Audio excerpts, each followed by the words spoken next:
All right, we've gotten started finding the ideas that will hopefully become stories, articles. So let's look at how we turn those ideas now into articles.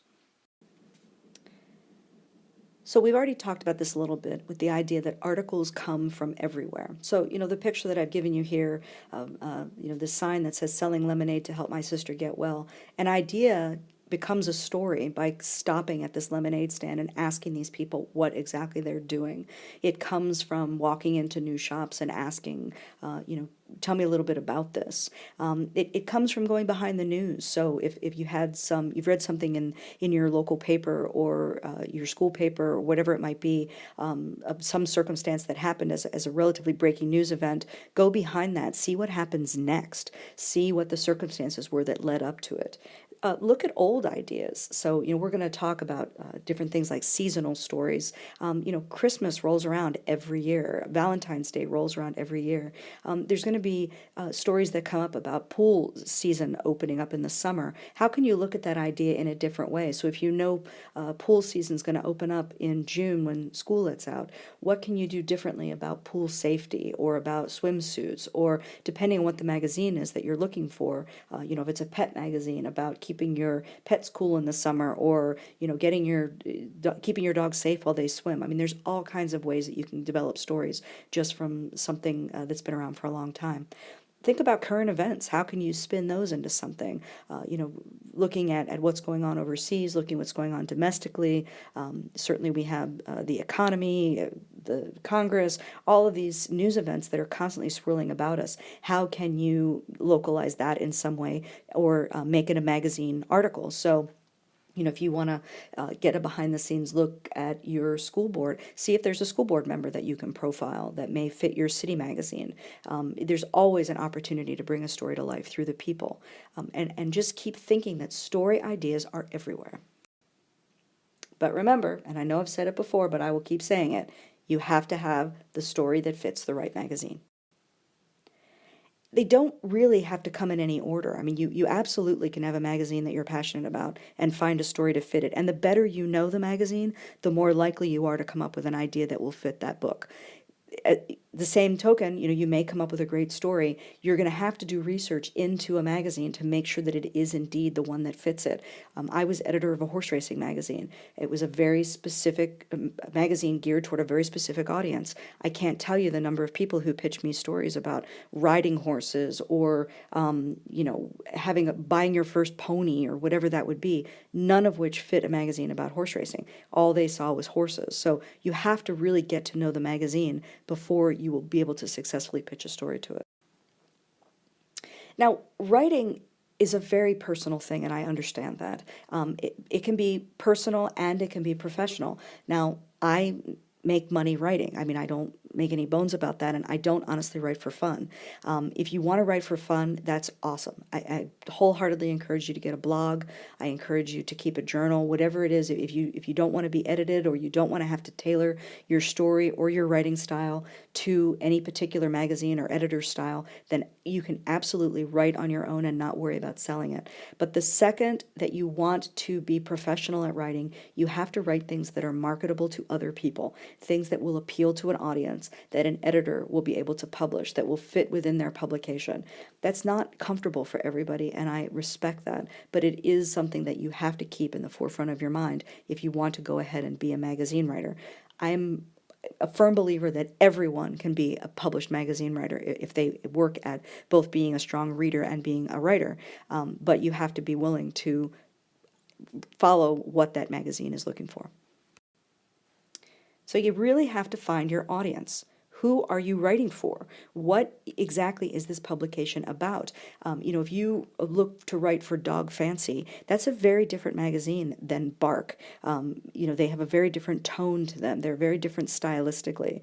If you're looking, I've mentioned the horse racing magazine that I work for, but that's a very different magazine from Horse Illustrated, very different from Equus, very different from, a quarter horse magazine, which is only looking for stories about quarter horses.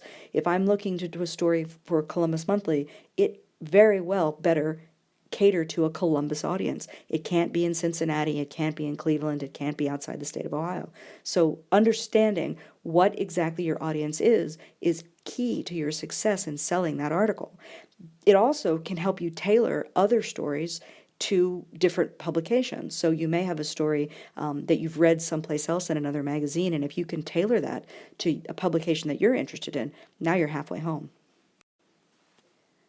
Now, there are a lot of different ways to craft a magazine article, but this formula kind of gives us a good framework from which to start with. It will give us really the scaffolding that a lot of articles are built from. So this is what we're going to approach for the next few minutes here, looking at what exactly is an anecdotal lead and how that transitions us into what we call the theme paragraph, which I've mentioned before, which transitions us into the body of the article, which will transition us into the conclusion. So let's take a look at each one of those. Now, an anecdotal lead, an anecdote itself is a true story about a real incident or person. The key with this, when we use them as a lead, and a little bit further on, we're going to look at different examples of different types of anecdotes and different types of leads, but just know that this idea of a true story taking the reader to the theme is what we mean by an anecdotal lead. And here's an example. So, please feel free to pause the slides and read this. But, this article tells us a story of Barack Obama joining Silicon Valley's top luminaries for dinner in California, and each guest was asked to come up with a question for the president. And then it talks about Steve Jobs asking his questions. So, this is a story. It's a narrative that will now take us toward the theme paragraph of this story. So, the theme is one paragraph that tells the reader this is what the story is about. And you can find it in every successful story. There's certainly times it's clearer than others. But when we develop it, we often will start by saying, my article is about whatever your article is going to be about. So, and get it as narrow as possible. So my article is about guitars. Well, that's really broad. My article is about, kids playing guitars, also really broad. My article is about whether you should get your kids started playing an electric guitar or an acoustic guitar. All right, that's much narrower now. So that's what we're looking for out of our theme paragraph. What exactly is it that you want the reader to know? You don't want them to know about guitars, and you don't want them to know about kids and guitars. You want them to know, if they're reading this story, hey, if you're thinking about getting your kid a guitar, here's how you decide whether or not whether it should be acoustic or whether it should be electric. Now, here's the example from the lead that we just saw a minute ago. This is the theme paragraph of this story. So please take a second to read that. Now, this will take us into the body of the article. The theme outlines for us what the story is about. And let's remember that image that we had of the writing hourglass, because remember that that little juncture between the top half of the hourglass and the bottom, the lead will take us to the juncture, which is the theme, and then the rest of the body hangs off of that little juncture. So everything that's in the body has to some way tie back to what's in the theme. And we will transition, it's often a historical or biographical look that takes us from one moment in time through to the next, remembering that your story starts where your theme begins. So, we don't want to start the story at the beginning of time. We want to start where the story begins. So here's the rest of that story, so you can see a little bit about the body of the story and how we incorporated the facts that we outlined in the theme paragraph. And please feel free to pause this so you can read the whole thing. Now, the conclusion relates back to the lead often in some way. It certainly relates back to the theme. It's just as important as the lead. So in standard news writing, inverted pyramid writing, we cut these stories off at the end wherever we need them to fit, or the reader just simply stops reading. But remember that magazine articles, feature articles themselves, are meant to be read from beginning to end. So we want that conclusion to be strong. That's why it's often a quote. I many times will save my best quote to be the last one. It's the one that really sums up for me and for the reader what the story is about. I want the reader at the end of it to sigh, to go, I have finished this journey with you and I feel fulfilled by it. So here's the example. Now, in this case, it's not a quote, but it really does sum up for us what this story was about. So I hope you get a chance to read this. So please feel free to stop it.